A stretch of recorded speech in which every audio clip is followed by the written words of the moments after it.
뿌린 대로 거두다. 저는 중국에서 태어나고 대학에서 니트 디자인을 전공했어요.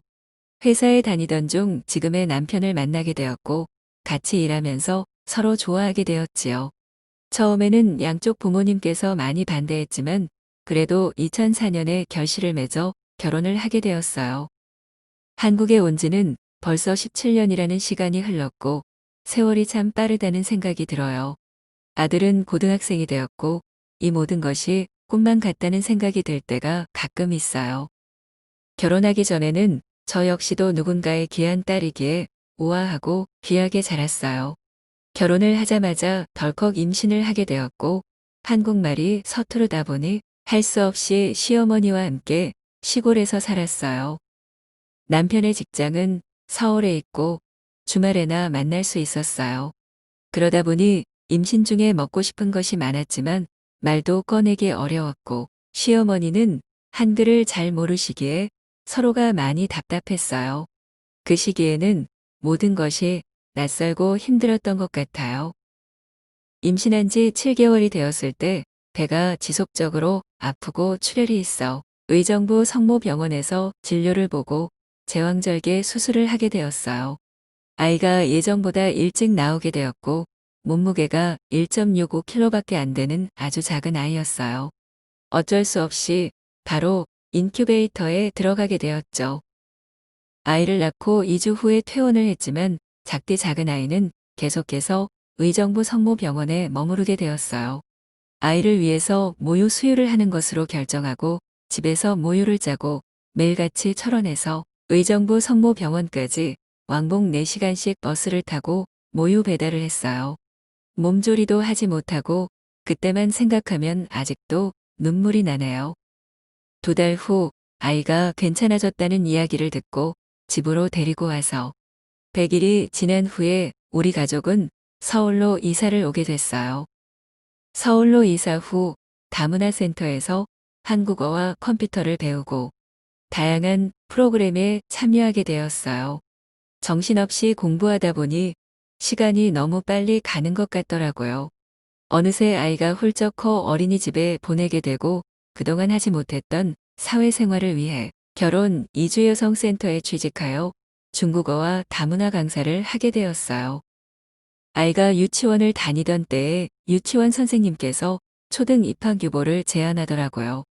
우리 애가 느린 것은 알고 있었는데 그때는 제가 한국어를 잘 못하니까 아이가 느리다고만 생각하였죠.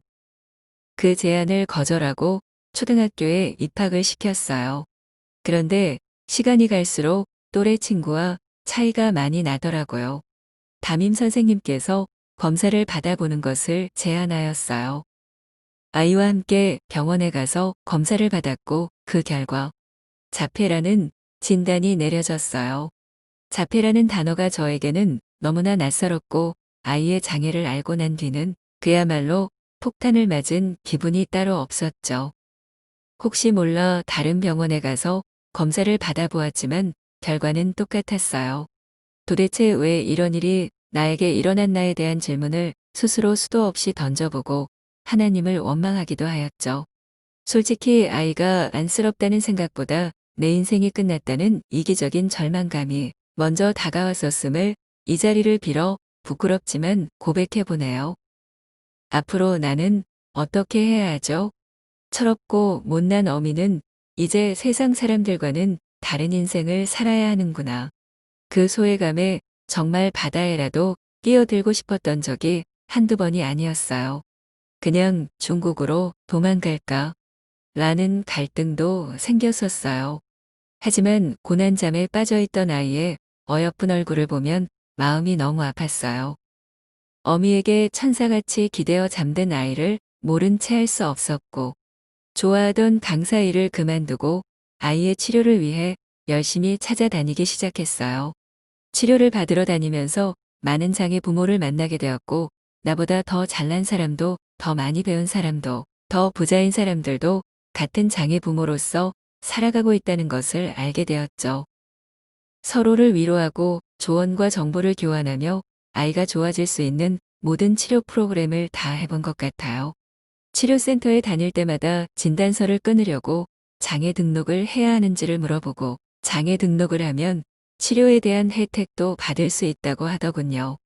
솔직하게 장애 등록을 하면 호적에 빨간 줄을 긋는다는 생각에 너무너무 싫었던 것이 사실이에요. 치료를 받은 지 어언 1년. 괜찮을 줄 알았어요. 당당할 줄 알았어요. 하지만 장애인 등록증에 아이의 사진을 보는데 하염없이 눈물이 흐르더라고요. 장애인 등록증의 글을 읽다가 또 한 번 눈물이 왈칵 쏟아졌어요. 세상에 어떤 엄마가 자기 자식이 장애인이라는 것을 인정하고 싶겠어요. 살면서 울어야 할 일이 많이 있을 텐데 힘들 때마다 오늘이 마지막이 아니라 시작이라는 생각을 한 것 같아요. 어쩌면 지금까지의 눈물은 아무것도 아닐지도 모르죠. 17년이 지나서도 그 당시가 생생하게 떠올라요. 맞아요. 그 아픔은 아무것도 아니었어요. 가능하다면 많은 상처들에 반창고를 하나씩 하나씩 붙이고 싶어요. 자폐성 아이들은 사회성이 많이 느리기 때문에 제가 엄마도 하고 친구 역할도 하고 모든 것을 감당해야겠구나라는 생각이 들었어요. 아이랑 요리도 만들고 야외에서 흙으로 장난도 치고 지하철 타고 바다며 산이며 여기저기 구경하러 다녔어요. 이렇게 하다 보니 아이가 닫고 있던 마음의 문이 점점 열리게 되더라고요. 아이의 행동도 많이 차분해지고 말도 또박또박 할 수 있게 되었고 정말 많이 좋아졌어요. 좋아할수록 더 희망이 보이고 더 열심히 치료센터에 다녔어요. 솔직히 비장의 아이들을 보면 마음속으로 부러울 때가 가끔 있어요. 왜 없겠어요? 저도 엄마이고 사람인데요. 친정 부모님께서는 17년 동안 한 번도 한국에 오시지 않았어요. 정확하게 표현하면 제가 부모님을 초대한 적이 없어요. 부모님이 아이가 장애라는 것을 알게 된다면 너무 속상해 하시고 마음 아파하실 것 같아 죄송할 것 같아서요. 우리 가족이 가끔 중국에 방문을 하는데 부모님은 아이가 중국어를 못하는 데다가 말수가 적구나라고 생각하셔요. 언젠가는 알게 되겠지만 아직은 말할 용기가 부족하네요. 조금 더 나아지고 우리 집이라는 것이 생기면 그때는 부모님을 초대하려고 해요. 이번 설에 중국을 다녀왔어요. 가기 전에 중국 우한에서 코로나가 발생되었다고 하였지만 그 당시에는 관심도 없었어요. 일주일 후에 우한이 봉쇄되고 부모님이 살고 있는 천진시에도 확진자가 나오면서 온 나라가 1급 비상 상태가 되었어요. 급하게 돌아오려고 하였지만 항공편도 많이 끊겨서 불안함이 극에 달했죠. 길에도 사람이 없고 아파트 안에도 쥐 죽은 듯이 조용하고 숨 막힐 정도로 답답하고 불안했어요.